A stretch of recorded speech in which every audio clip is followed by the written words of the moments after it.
You know what time it is. You know what time it is. How firm thy friendship. Oh, you know what time it is. Roll with them boys of the fall. You know what time it is. On the ground with a nose for the ball. You know what time it is. Blood, sweat, and them tears for this game. Leaving it all out on the field with no fear for you lames. Buckeyes by a billion. We in the building with over 100,000. We represent from the uttermost to the public housing. If we don't play, our wide receivers got your secondary shook, so they cook them like Bobby Flay. Hey, stay out of my way and trust me, cause I know it's OH. Somebody please give this brother an IO. Come on. What up, Buckeye Nation? Welcome to the Buckeye Boys, where we talk about college football with real fans. And it's a great day to be a Buckeye. If you watched college football yesterday, you know exactly what I'm talking about. There were some, I'll just put it to you like this. The preseason number 1 and number 2 teams lost. One of them, Penn State, lost to a winless UCLA team with an interim everything. So we see how college football is. We see how crazy it's getting. So I just wanted to remind people how good it is to be a Buckeye. But it's great to see everybody in the chat. Appreciate you guys for joining the show. Hit that like button, please. Subscribe button. Super chats are open. And I apologize. I put a live show up to watch the game live, a live watch party, and was unable to do it literally right before I planned on doing it, which was out of the blue, by the way. My AC went out in my house. And if you live in Florida, you know what that means. That's an emergency. You got to get that fixed or it's going to be hot. But Steely, see you in there. John, Windstars, Joyce, Lucia, Ohio State 614. Appreciate all y'all for being in there, man. We got some stuff to dive into today. We got some surprise red shirts, right? We got some red shirts going on for these Buckeyes, and kind of a surprise. I didn't really expect this, but I like it. I like the plan for the future for these players. So we'll dive into that a little bit. Got some recruiting updates from the game. Some good ones, some ones that not so good. And then we're going to go over the dominant performance by the Buckeyes. Brutus smashing the Gophers. We love to see it. And I got an exciting announcement. I need everybody to pay attention because I got a new member of my family sitting on my lap right here, a new Buckeye. She has joined the Buckeye family. I picked her up Friday, I picked her up from the airport.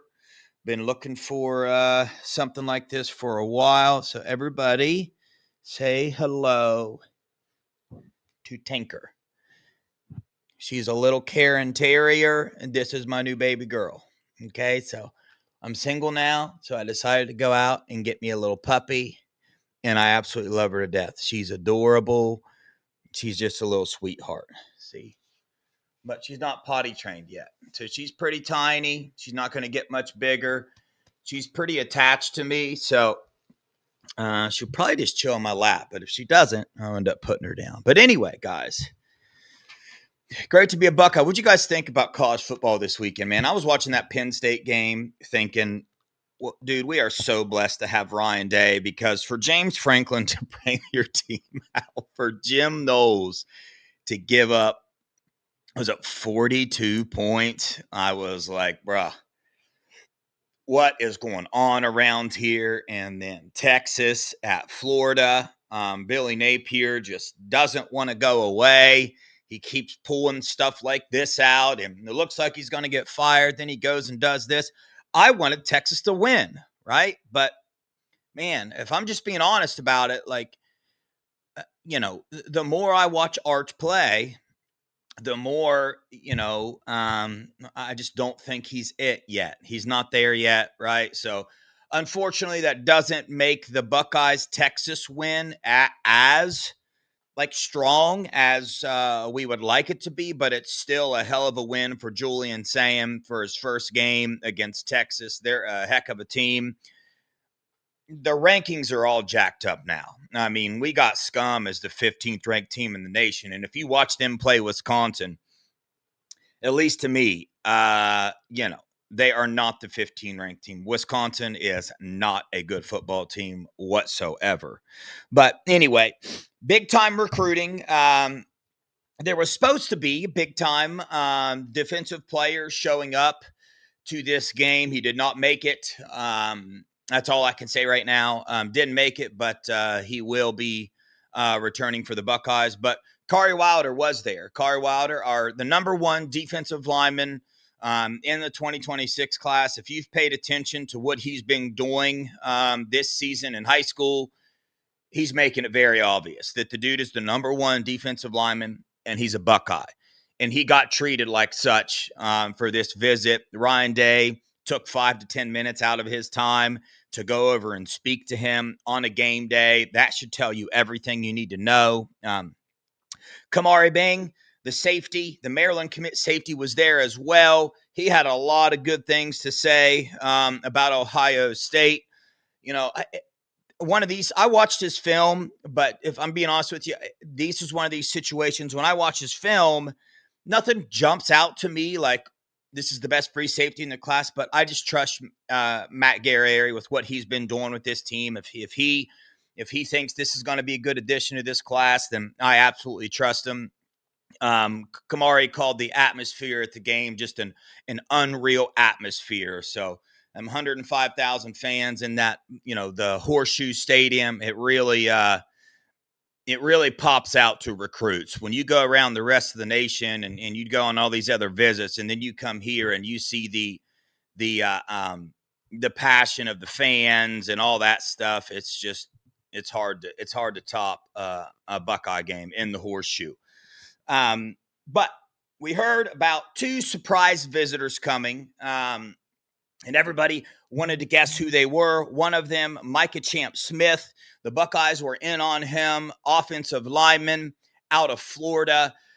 Beginning of the rankings, he was a top offensive lineman. Since then, he's kind of fell down the rankings, but I love the way he plays football.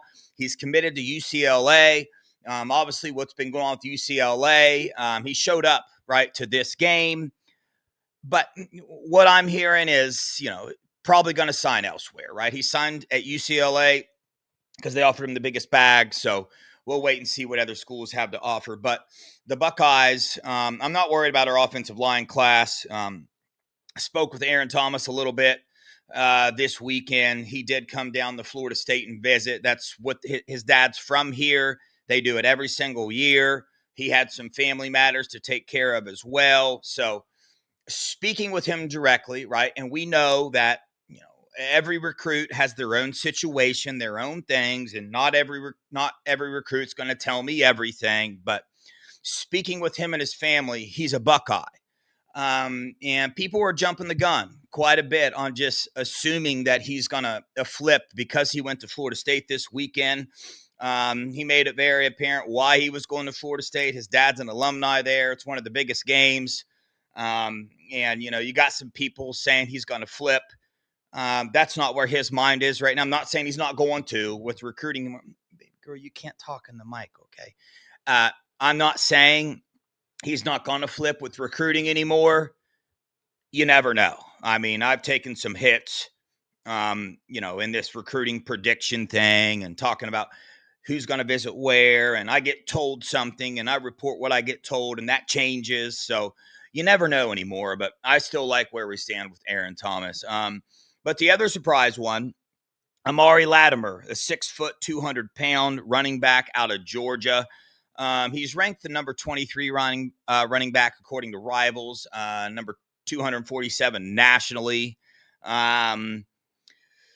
Showed up the Buckeyes, right? I didn't see any quotes from him, but the fact that he's showing up and Coach Locke is interested in him, I always assumed that we were going after one running back this class because of David Gabriel Georges in the next class. He's really man, he's really the only running back I'm focused on at this point in time. Talk about him reclassifying. Don't know if that's going to happen or not, but man, if you have not went and watched David Gabriel George's highlight video from what he's been doing this year, you need to go watch him. He is an instant impact type of freshman, kind of like Jalen Brewster would have been, the defensive lineman out of Texas. Everybody was talking about how the Buckeyes had a chance there, all that. I never bought into that. He signed with Texas Tech. Texas Tech is just offering so much money to some of these players that I'm not sure I would say no to it. It's life-changing money immediately. So they're changing the game, but there is some news on the CSC front with all these nil rules and all that. They have put out new guidelines for that that will stop teams like Texas Tech from being able to do what they're doing. I'm not going to get into the details and bore everybody with that right now because we're in season, but they have made a step forward in making these rules that stop people from being able to use collectives the way that they are. Now, how are they going to enforce that? When are they going to enforce that? What are the penalties? Are they going to enforce it? I have no idea. I have no idea anymore. All I know is what I read and what other people are saying in this industry, but we'll wait and see. So, Jacob Curry, the linebacker, was also at the game. So we'll see what happens there. The ones I would keep an eye on, if I had to pick one of these players, the 4 players in the 26 class that showed up, Kamari Bang, Amari Latimer, Champ Smith, and Jacob Curry, if I were to put them in order on who's going to be a Buckeye, I got Kamari Bing as number 1, Amari Latimer, number 2, Jacob Curry, number 3, Micah Champ Smith, number 4. Don't think he's going to be a Buckeye at all. But we'll see. The Buckeyes are still doing some big-time work. They put an offer out recently to another 2026 in-state offensive lineman. Blanking on the name right now, but I'll do a recruiting video later and talk about that. But so there's the updates on recruiting. They had all kind of 2027 recruits there. A lot of current 2026 commits there. Kari Wilder getting there was huge.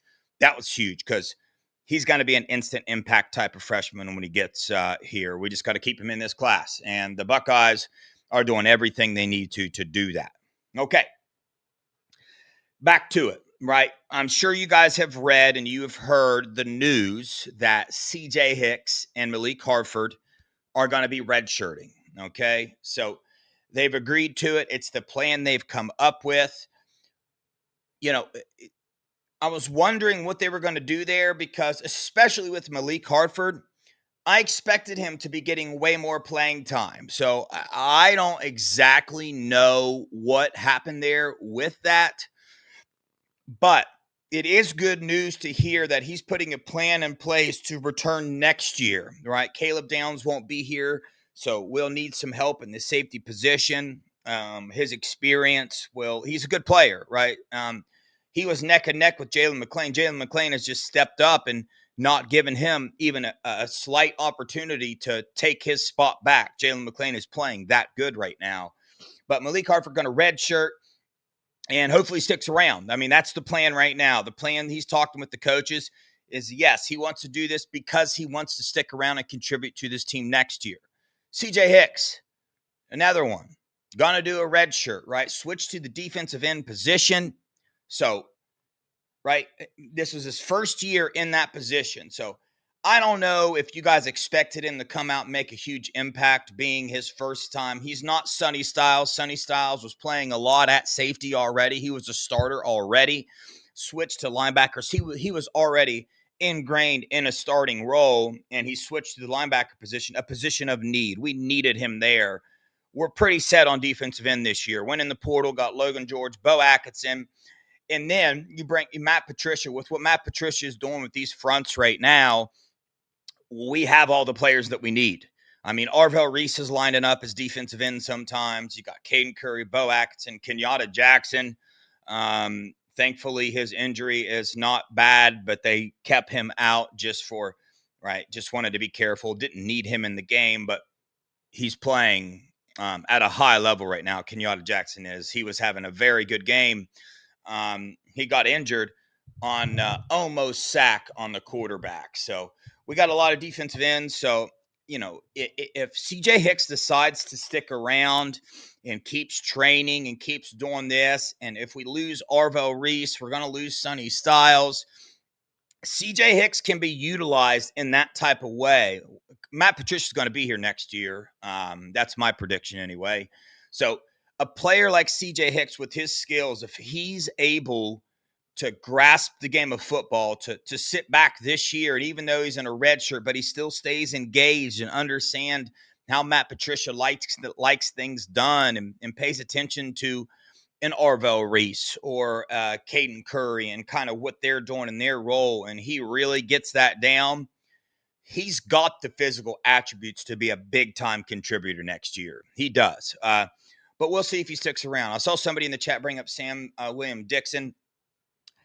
I don't know, man. I don't know there. Obviously, we saw Isaiah West get in some playing time. We saw CJ Peoples, Bo Jackson, and Isaiah West. And I wish we would see Isaiah West more, but we'll get into that here. We're gonna dive into this game here. But so that was interesting news, the plan for those two players. But I don't mind it as long as they come back next year. I want those two on this roster. I think they can contribute, especially in this scheme with what Matt Patricia is doing. It's special.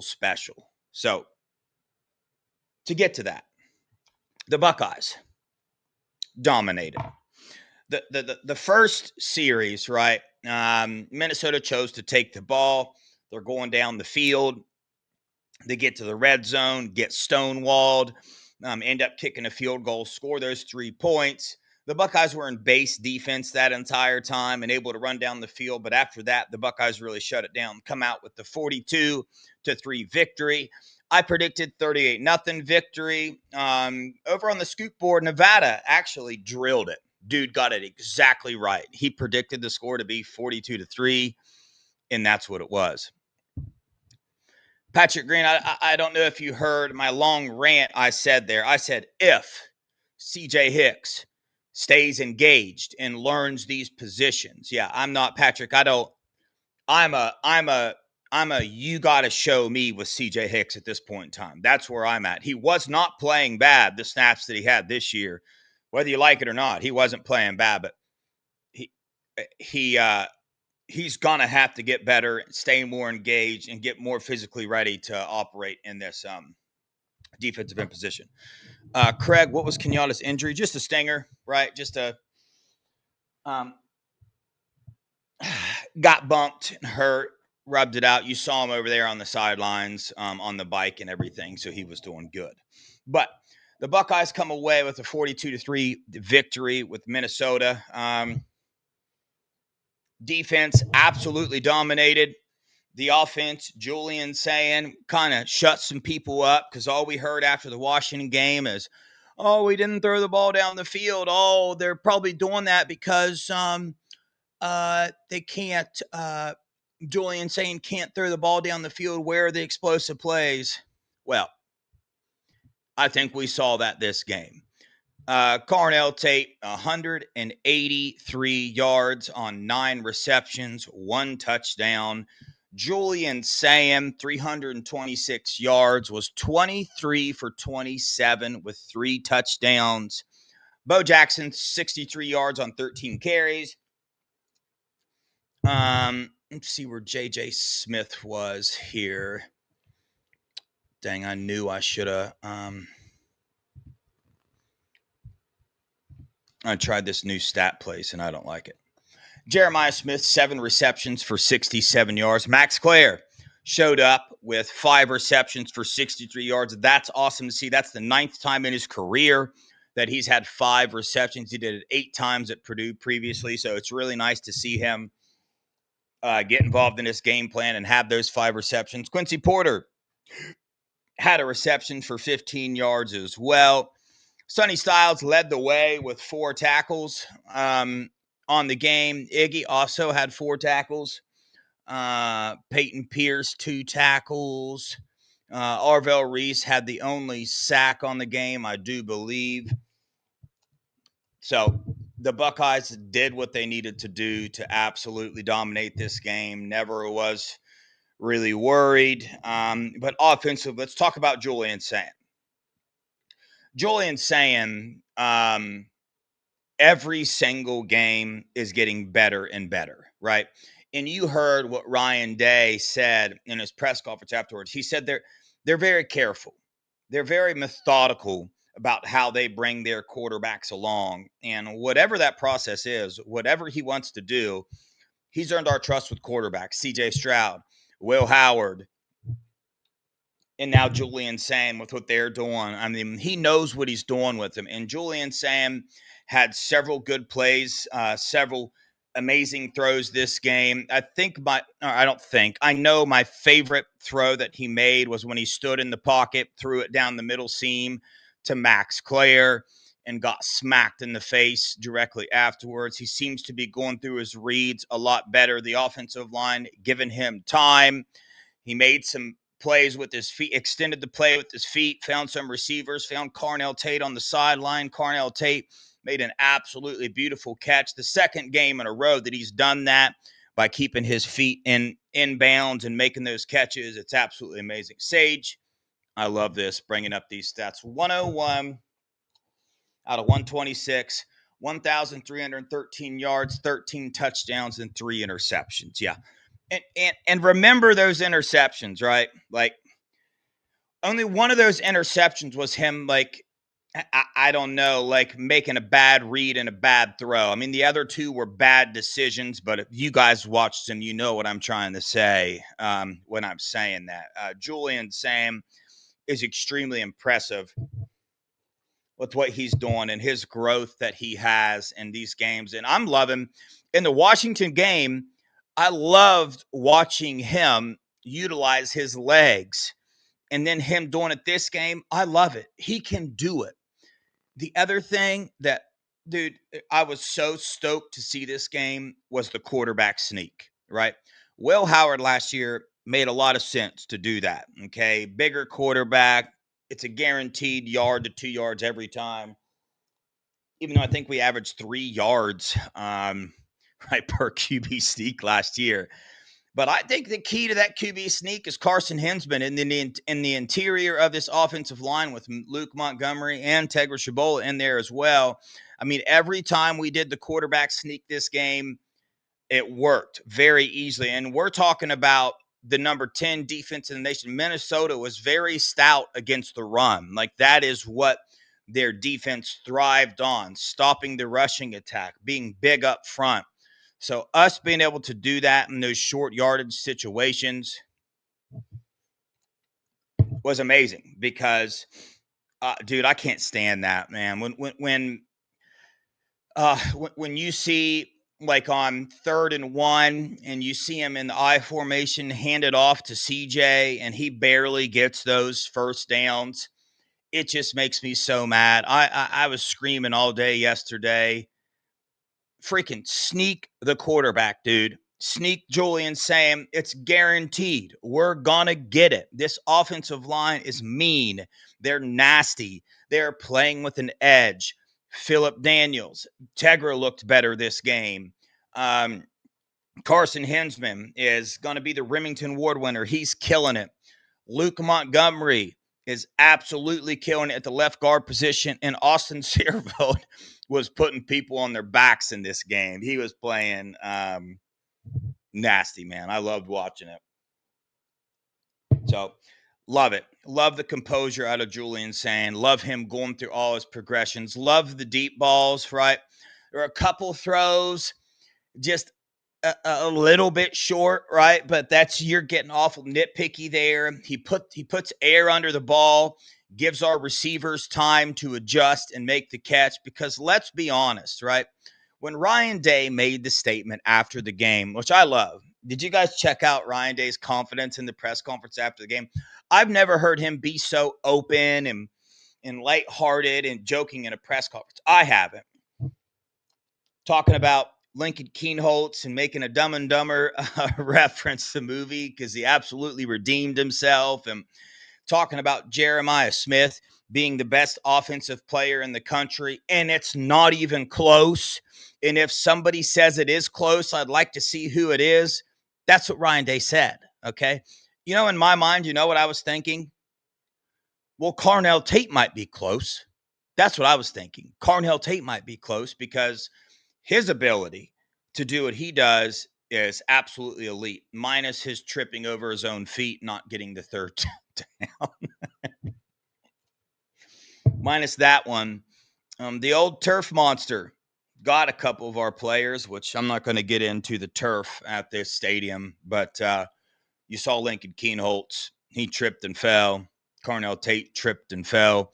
But yeah, Lucia Tate is very sneaky good. And they play so well together. I mean, JJ, you know, combined, they're like over 60% of our receiving yards and our touchdowns between JJ and Carnell. I want to ask you guys, is JJ and Carnell the number one wide receiver duo to ever come out of Ohio State? That's the question that I wanted to ask you guys, because with JJ Smith being as good as he is, you see, I mean, I think it was on the touchdown pass to Carnell. Carnell Tate had, I think, 3 receiving plays over 40 yards. One of those was a touchdown. Well, on that one, you see JJ go in motion, the sweep motion behind the quarterback, and you watch every defender for Minnesota go that way because they think he's getting the ball. That's how much they are paying attention to Jeremiah Smith. Now, what does that do? It leaves Carnell Tate one-on-one. And just like you cannot guard Jeremiah Smith one-on-one, you cannot guard Carnell Tate one-on-one either. But as of now, obviously, we got a whole other season we got the rest of the season to play to see how JJ and Carnell Tate end up working out together. But if you project what they're doing right now, they're going to get my number one wide receiver duo to ever come out of Ohio State. But it's close. And the fact that it's close should tell you everything you need to know about the wide receivers here at Ohio State. Patrick Green says, I've been watching Buckeye football for 57 years. JJ and Tate are the best duo ever. Yeah, that's where I'm getting talk. Yeah, I know, bro. He pulled 5 defenders. I know.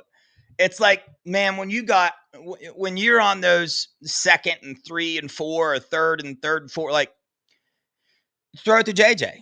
Do his little comeback routes. You can't stop him. He is so good at hand catching the ball. His hands are so strong, and he's such a big body that there's a corner is not going to get to him because they have to respect the go ball so much with him because of his size and his speed.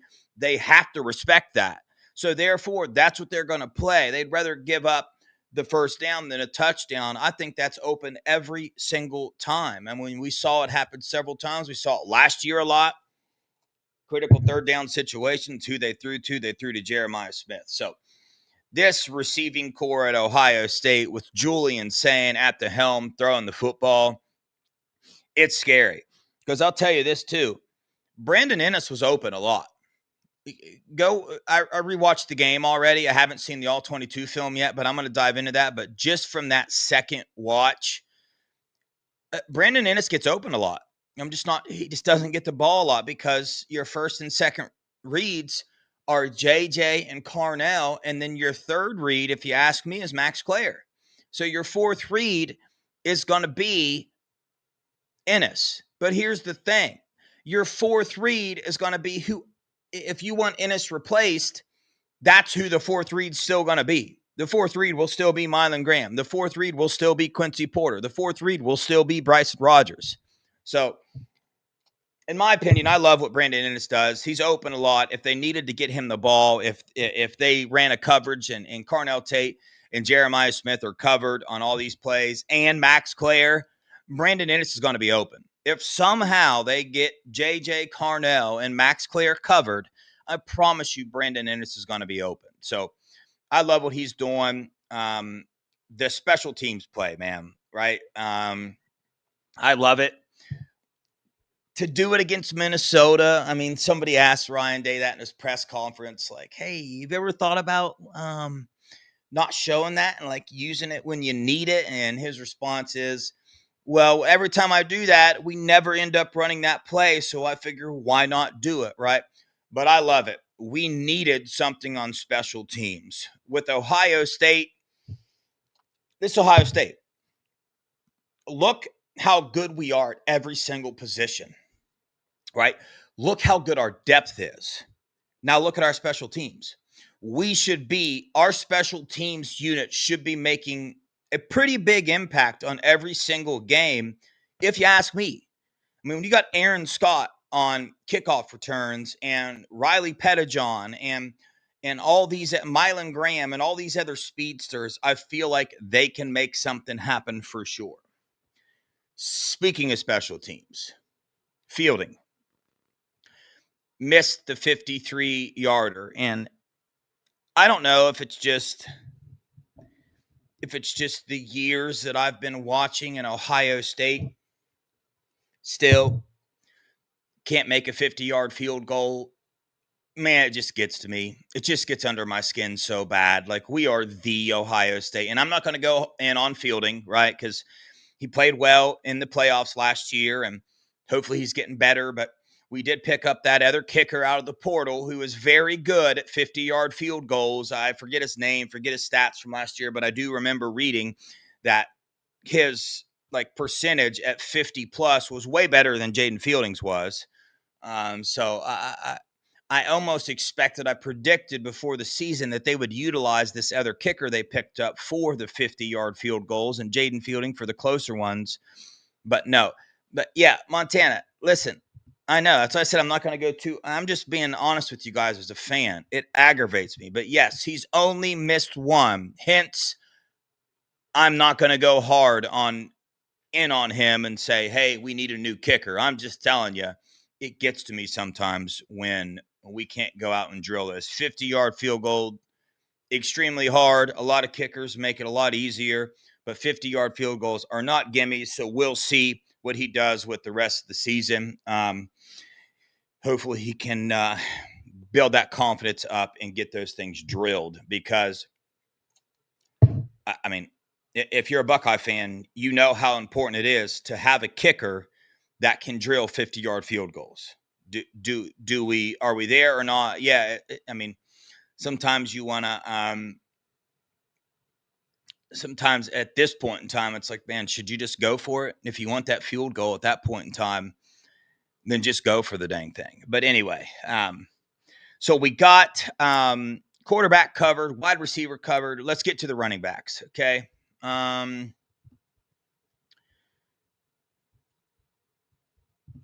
get this pulled up. All right. Bo Jackson, 13 carries for 63 yards, 4.8 yards per carry. I watched Bo Jackson be very good in pass protection as well, pick up a couple blitzes. That was good. I watched James Peoples pick up a couple good blitzes. But Bo Jackson, again, as always, he's just different. First dude never brings him down. He makes the first man miss, and if he doesn't, he always goes through the first man. His speed, his catch passing ability is good as well. CJ Donaldson, 3 carries for 3 yards. But you see this game where this is going. We've been talking about this. We knew it was going to happen. Bo Jackson is going to end up getting the majority of the carries. I still think James Peoples can be a good back. We saw it. He had 7 carries for 59 yards, averaging 8.4 yards per carry. Towards the end of the game, he had a lot of big runs. I think that's there, right? He made a mistake on one of the plays, went on the wrong side of Julian Sane, got taken out of the game. But the coaching staff they keep putting them in. They see the physical attributes and the ability that James Peoples has. So I still have faith that he can do it. But Bo Jackson is number one. And I'm very curious if we're going to see Isaiah West pick up more carries as the year goes on, because he came in, had 1 carry, got 5 yards. But man, did he just looked explosive. Like right when he took the ball, it was like he shot out of a cannon. And when you got legs that, expect that. But, I always said that he was Isaiah West in that 25 running back class between Turbo, Isaiah, and Bo. He was the most physically ready running back in this class already. Like, he just looked like a college running back already. So we'll see. Ryan Day's brought him up a couple times. So we saw him. They put him in the game. They gave him some runs. So we see that he is 4th on the depth chart at this time. I'm just curious as to, does Isaiah pass CJ? Does he pass James Peoples at some point in time? We'll see. We will see. Offensive line, tight ends, they keep doing their thing. Offensive line, I already went through them. They're dogs. Nitpicking time, right? I'm sure somebody in the chat's going to get upset at me for saying this, but I still want to see Ohio State be better in the run game. I want to see them be like Chip Kelly last year. I just feel like there was more diversity in the play calling. It wasn't always just hand the ball off and run up the middle. Okay. There was other plays, other, misdirections and things like that to utilize. And we're just stuck on this, hand it and run up the middle. And I understand that we got to get good at that. But, man, we keep talking about how good this offensive line is. And the rushing attack just doesn't, seem to be there for us. Minnesota, really good rushing defense. Like I told you, they were 10th in the nation before, but we had 133 rushing yards in this game, 341 passing yards. We averaged 8.2 yards per play on this one, but hopefully we get a little more creative with the running game. Patrick Greene, more counters and jet sweeps. Yeah, just a little more creative. And also, did you see what our second string offensive line did when they got in the game? Did y'all see what I saw? Because I saw domination. Now, I know it's end of the game. Probably not all starters in for Minnesota. But if Tegra's not getting the job done, it dumbfounds me how Ethan or Gabe Van Sickle or one of these other guys doesn't get the opportunity to step in and do it. Again, haven't watched the All-22, haven't dove into Tegra, but if that's part of the equation, why the run game doesn't get going like we want it to be, then give somebody else a shot. But anyway, chat, are we on the same page there? Do you guys feel like you want to see Ohio State get a little more creative and get a little better in the run game? Are you guys seeing the same thing I'm seeing? I'm just curious if I'm being what do they call that? The lunatic fringe. Yeah. Am I going complete lunatic fringe on that one? I'm curious.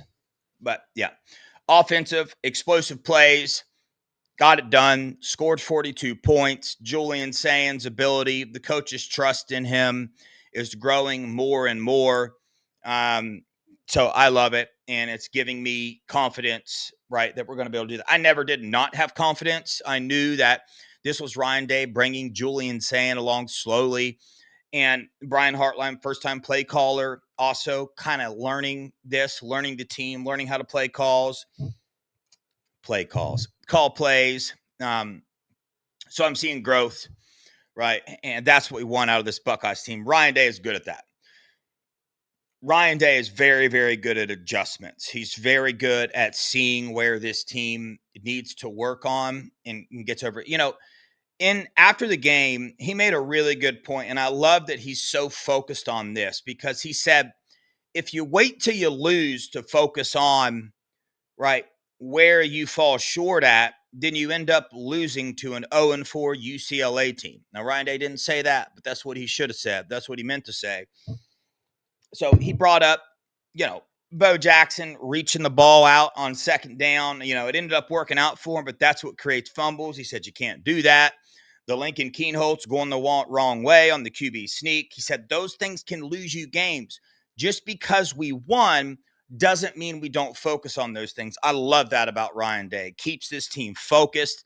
That's why the dude is 49-1 against unranked teams. 49-1 against unranked teams. And Ryan Day now has a higher winning percentage than Newt Rockne. Let that sink in for a minute. As you guys said, Ryan Day, it didn't count because he ain't been coaching for 10 years. So he said he was done coaching after this game. So he can go down as the winningest coach in college football history. So, yeah, Steely, that's right. 75-10. Ryan Day is awesome. Dang. Emeka up to 163 yards now on 7 catches. Yeah, it's going to be Carnell Tate next year in the NFL. Yep, Expedition Greg got there faster than Jim Tressel. All right, we went over the offensive side of the ball. Now to talk about my favorite part of the ball, defense this year, the defensive side of the ball. I'm going to start off by saying this. I've said it 100 times, but it's so fascinating to me, right, that we were so worried about the depth at the defensive line. Like, that's all that was talked about, okay? And I knew Matt Patricia would help with that. I knew that these guys behind the starters, the Tywone Malones, the Will Smith Juniors, these other guys, I knew they would get better. This is Ohio State. They go up against the best offensive line in the country. They don't have a choice but to get better or they're not going to be on the team. But I didn't expect this. Tywone Malone and Will Smith Jr. are stepping up in a big way. Definitely Will Smith Jr. is big time stepping up. That dude is disruptive. K-Mac and Will Smith Jr. were in the game at the same time at one point in time. I love seeing that. I was curious if we were going to see that because Will Smith Jr.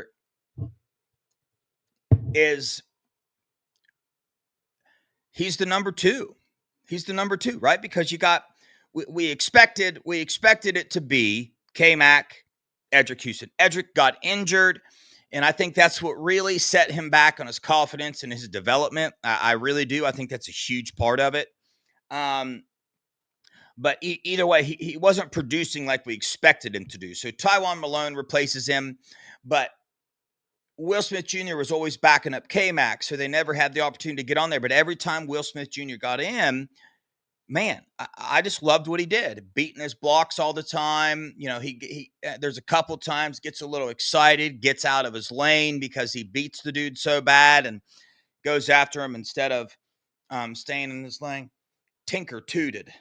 That's bad, Tink. Come on, girl. Right in my face. Sorry, guys. Woo. Tell everybody what you just did. Tell them what you did.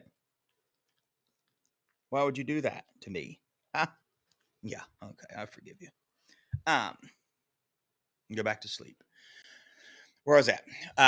But yeah, so Will Smith Jr. stepped up big time. He looked really good in this game. K-Mac looked good. Caden Curry, dominant yet again. Bo Atkinson, dominant, playing very, very well. Tywone Malone as well. Tywone Malone's getting better and better every game. So I absolutely love it. Getting better every single game. So shout out Larry Johnson with what he's doing with this defensive line. And shout out Matt Patricia for the schemes, the different fronts that he's playing. I think this defense is, what would have given up 25 points in the first, 5 games? Yeah. 25 points in the first 5 games. 0. I repeat, 0 red zone touchdowns. Is that not wild? 0. Okay. So they've only given up 2 touchdowns on the year. Okay. So this defense is absolutely wild. All right, Tinker, get down. Go party. Go play with your toys. No, she's just going to sit here and stare at me and want me to pick her back up. No, you go play. You can go play. But yeah, linebackers. Peyton Pierce, Arvell Reese, Sonny Styles, they're just absolutely ridiculous. Sonny balled out this game. His communication, his making adjustments, and his knowledge of the game is at an elite level. Sniffing things out. Same with Caden Curry. Caden's Curry, his knowledge of the game is absolutely. This secondary, I want to ask you guys. Okay, so you watched the game. You saw the pass that Iggy covered, and the announcer said that was clear pass interference. Chat. Was that pass interference on Iggy? Should they have called that? I want to know.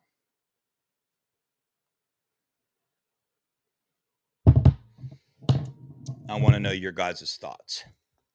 Because that was close.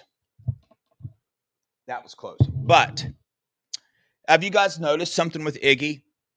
Have you guys seen? Yeah, Lucia, for sure. The pass was uncatchable, but if the ball would have been catchable,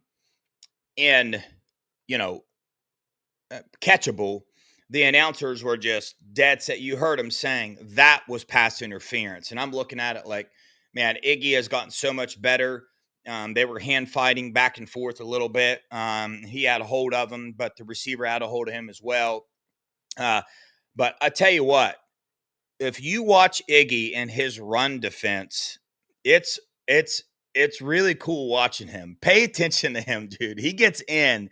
I mean, he gets in it, dude. He was in the backfield a couple times, stopping the running back. Okay, so very good tackler, very good in run defense. And it was awesome to see. Back to the defensive line real fast. I wanted to talk about Edric. Edric seemed to have a little bit more juice this game. He seemed to, you saw him running after quarterbacks, getting loose a couple times. So that's a good sign, right? We love seeing that. We need Edric to step up. The coaching staff knows we're going to need him. And it seemed to me like he had a little bit more energy. But back to the Iggy thing. I love how Iggy's playing this year. Jermaine Matthews is an NFL corner all day long. Almost had that interception. He should have had the interception is what he should have had, but he didn't get it. But he's all over the place. Doesn't get his name called a lot, but that's what you want out of a corner. If the corner, Oregon game last year, whose name did we always hear? Denzel Burke, right? You're not hearing that, and you're not going to hear it this year. Our 2 corners are elite, okay? Caleb Downs, doing Caleb Downs thing, still not giving up anything. Good pass coverage on the tight end on that throw, was all over him. Don't even know why the quarterback threw it. Tyler Lewis, good point. Yeah. There's been a couple times when Jermaine is on a blitz, and I think he gets a little too far, reacts a little too quickly, needs to be a little more patient, a little more reading and reacting instead of just reacting and going full out at it. I agree with you on that one, Tyler. But Jalen McClain, still one of my favorite players on this team. I think his future is bright. I love the intensity he plays with. I love his communication. I love that after you see how close this team is, because you got a sophomore in Jalen McClain going up to Caleb Downs after Caleb Downs had the penalty, the 15-yard penalty, which I would have done the same thing. Did you guys see the Minnesota player after the play was over dive on Caleb Downs, trying to hurt him? That's how I perceive that. I perceive that as a very dirty play. Maybe I'm reading that wrong, but I was fired up, and I'm like, good for you, Caleb. I would have kicked him too. And that was a bullcrap play on that long-haired Minnesota dude. I don't know why he did that. I don't know why they try to do that. Why are you trying to? I mean, why would you do that other than to decide to try to injure him? The whistle's blown, the player's on the ground. What other reason would you have for trying to like ram your head and shoulder like into him, right? You guys saw that. So was it the forearm, whatever it was? What other reasoning would you have to do that other than to try to injure him? Like, dude, you suck, bro. It's 42-3 or 35, whatever the score was at the time. Why are you doing that, bro? Get a life. Stop the crap, man. Like, I don't understand it. But the point is, Jalen McClain went up to him directly afterwards, had a conversation with him. So I love seeing that out of this team. They're very, very close. And I think that's what makes this defense so good. They work together as a team. They're disciplined. They communicate. They're close. This entire team, the culture. It all goes back to the culture that Ryan Day has created. But who I want to talk about, Lorenzo Styles. He's probably taken the most heat. Nah, Edric probably has, but Low Styles has taken some heat. Yeah, Patrick. Yeah, when they yes, I don't understand it, but Low Styles had a heck of a game. Played very, very well. Had that good punt return. Had a really good tackle. Was in the right place at the right time. Had a couple tackles for loss. So playing really well. This defense is playing at a high level to the point where PJ Fleck after the game says that is the best defense that I have seen in 13 years. Let me repeat that. He said, this is the best defense that I have seen in 13 years. And it was funny because I might have read this wrong, but the way that PJ Fleck was talking about Matt Patricia, it's like Matt Patricia was like a superstar, like a movie star he wanted to meet because he said, yeah, I got to meet him. I got to go over and meet Matt Patricia. It's like, oh, okay, dude. Like, yeah. So it's getting well known nationally what Matt Patricia is doing. So you best believe people are going to be trying to come after him, but Ryan Day knows that. So I think Ryan Day is going to keep him around because I think I know for a fact that Matt Patricia and his family, they're loving Columbus. They're loving the family atmosphere that Ryan Day has created at Ohio State. So that's a good thing. Definite upgrade over Jim Knowles, I would say. Right? Can we agree by now? Right? Poor Jim, man. I like Jimmy, or I did. Still had respect for him. He gave us a national title, but after watching what he's doing at Penn State, you got to ask yourself, how much did Ryan Day influence the defense after the Oregon game last year? How much? Because you're watching what's happening at Penn State, okay? And you just wonder, or what coach was it? Matt Guerrieri? Was it James Laurinaitis? Was it Coach Walt? Like, there's a lot of NFL experience, and somebody made some tweaks to the defense after the Oregon loss that completely changed things. And then you go and see the same things that we didn't like in Jim Knowles as a defensive coordinator happening at Penn State. And it happened before the UCLA game. Like, the same type of issues were happening. The mobile quarterback thing. Oh my goodness, dude.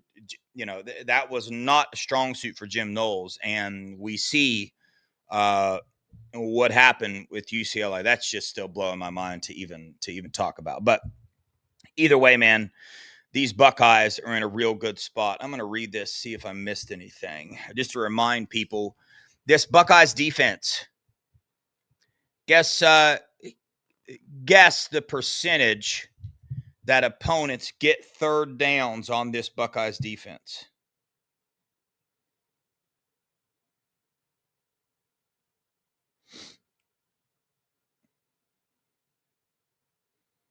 I'm going to tell it to you in just a minute. Sorry.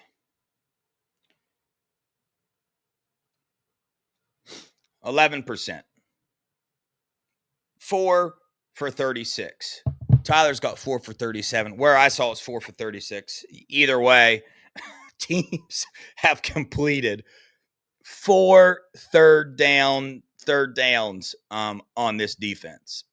That's absolutely ridiculous. So again, you know, got that one right, like many people did. You know, me and Mello said preseason that we were what we kept hearing from these players and from inside the Woody with how much fun they were having, how much they were learning, how good of a teacher Matt Patricia is because, you know, you can have all these schemes. Okay. So other teams can go try to implement these schemes, but football is a player's game.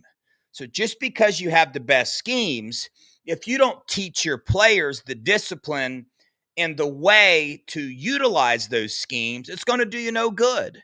Right. So shout out to these players and shout out to Matt Patricia for being able to teach these players. We've heard from several, Caleb Downs, Sonny Styles, and every one of these defensive players just talks about how good of a teacher and how close they are to Matt Patricia. Look at the difference. Look at the difference in the way these players talk about Matt Patricia versus how they talked about Jim Knowles. Look at the difference as how these players interact with Matt Patricia versus Jim Knowles. Caleb Downs and Matt Patricia were doing some little dance after the game together. Like little things like that are a little insight on how this team, how this defense is building the defense that they are. It's that connection that they have. You know, it's Matt Patricia's ability to change thing up. The dude's a genius. The way he teaches, the way he changed the catapult system in there, the organization.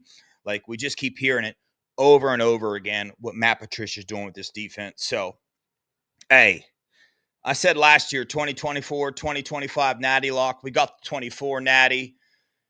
And I'm going to be honest, dude, we look like the number one team in the nation right now. That doesn't matter because what matters is what we do in the playoffs. And Exhibition Greg, I think we've given up 25 points in 5 games. That's averaging 5 points through 5 games, if I'm right there. But yeah, I mean, Miami does look good, but they haven't looked like Ohio State. Okay. So, I mean, the same people that are trying not to give Ohio State the number one title right now, which again is irrelevant. It's about the playoffs. How good are you going to be in the playoffs? Those same people that are saying Miami or Oregon are number one are the same people that put Texas and Penn State number 1 and 2. So let that sink in. You can go look at the AP poll voters. The same people that are voting Miami and Oregon is number 1 are the same people that voted Texas and Penn State number 1. Just whatever they have to do to not give Ohio State number 1, which I could care less where you put us. We're going to be in the playoffs, and we'll see which coach and which team is prepared for these playoffs. And with what Ryan Day is doing with his attention to snap counts and attention to not making these starters even in practice get very many snaps, and the way that they're handling their game plans with, I mean, we're like 120th in the nation in plays. Okay. So we've ran way less plays than most of the nation. So we will see who's better prepared. And Ryan Day has a big time advantage. Okay. He's got a big time advantage. He did it last year and he did it successfully. So when you're working off of a successful plan already, right, it's only going to go one way. It's going to go up because you know the foundation that was Mick, Body by Maradi, Mick, Ryan Day, whatever they did last year worked. So it's a successful plan. So now they only get to make that plan better. No other coach in the nation can say that. No other coach had a successful plan. So they're starting at failure already. They're already starting lower than Ryan Day was. And if you've caught on, Ryan Day's demeanor this year, just go watch after the game press conference and you'll see he's just a little bit different. But let's get to these super chats. We can get out of here. I'm sure Nevada and BMOs have started already. Rob, thank you so much for the $2. Why isn't Sam Dixon playing better than number 20? That's a good question. I wish I had some insight there. I don't. There's a lot of running backs in this room, and at this point in time, with the way I think I like what they're doing with James Peoples. I think they need to keep giving him run just because I know his speed, I know his physical agility, I know the potential that he has, and he's a sophomore, man. He didn't play last year, so you know, Bo is way better than him, but Bo is also way better than most of the backs in the nation. He's just got it. Some backs just got it. That's rare. Okay. So James Peoples going to have to work out a little bit, right? We've seen that at Ohio State. We've seen backs that, have grown throughout their career, and by their senior year, they were dominant and better. That's what James Peoples is going to be, I believe. But it's C.J. Donaldson that I could see Isaiah West or Sam's Wayne Dixon, but we'll see. I like the coaching staff playing and giving these young guys the opportunity. Zion Ziggy Grady was in the game in the second quarter. Jarquez Carter was in the game in the second quarter. So we're seeing this coaching staff play depth faster this year than we ever have. And that was one of the main things. That's been one of my main complaints about Ryan Day. Get these guys snaps. Ziggy Grady looked awesome. I love the way he looked when he was out there. So we'll see. We'll see by the end of the year, Rob, if he does get some playing time. Lisa, thank you so much for the $4.99. Had some thoughts about Texas. Can't control other perceptions, but we control our destiny. Just need to keep winning. Go Bucks. Amen, Lisa, for sure. Yeah, it doesn't matter. Ryan Day said it. It doesn't matter who we're playing. We can only control us. Ryan Day is right there with you, Lisa. Thanks, Lisa, again for the $1.99. No sneaks for Julian. Could get hurt. Yeah. I feel you. I know some people are going to have that take, but I think definitely in moments that we need the 1 or 2 yards, I think it's a gimme every time to sneak Julian with this offensive line we have. Mike Green, thanks for the $1.99. What the heck is wrong with Tigra? He is the worst. He's the worst offensive line starter for sure. I haven't went back and watched the All-22 film to see this game in particular, but he is the most inconsistent offensive lineman that we have. But you got to trust the coaches. That's what we have to do. We don't have an option at this point. Trust the coaches, trust the process, trust Coach Bowen. So far, he's been doing an amazing job. It was his decision to move Austin Searville to the left tackle. Remember that. It was Coach Bowen's decision to do that. He's the one that did that. And if you also noticed, our backup right tackle was Justice Terry, transferred from West Virginia. Coach Bowen's decision as well to go in the portal and get him and put him at right tackle. So I like what Coach Bowen's doing, and just going to have to trust the coaching staff. I want to give Ethan Onianwa a chance at right guard, but I'm not the coach. Ryan Day's the natty, the winningest coach in college football, so just going to have to trust him. But, hey, appreciate the heck out of you for joining the show. Nevada and BMOs are on right now. Go check them out. Please don't forget to hit that like button. Go over to the Buckeye Boys channel, Buckeye Boys with the Z. Subscribe to that channel if you haven't already. Hit that like button as well. Join the Scoop message board. We appreciate y'all's support. All the proceeds from the Buckeye Boys channel, the super chats, go to help people in need. And all the money raised through advertising, whatever else YouTube pays, it goes into a pot for ticket giveaways. The Natural was the winner, went to the Washington game. Hopefully we can build up a big enough pot to give away a playoff ticket this year. Got to go support that channel if you want that opportunity. But thank you guys so much for watching. Appreciate you guys. Love you guys. Go Buckeyes. OH. IO.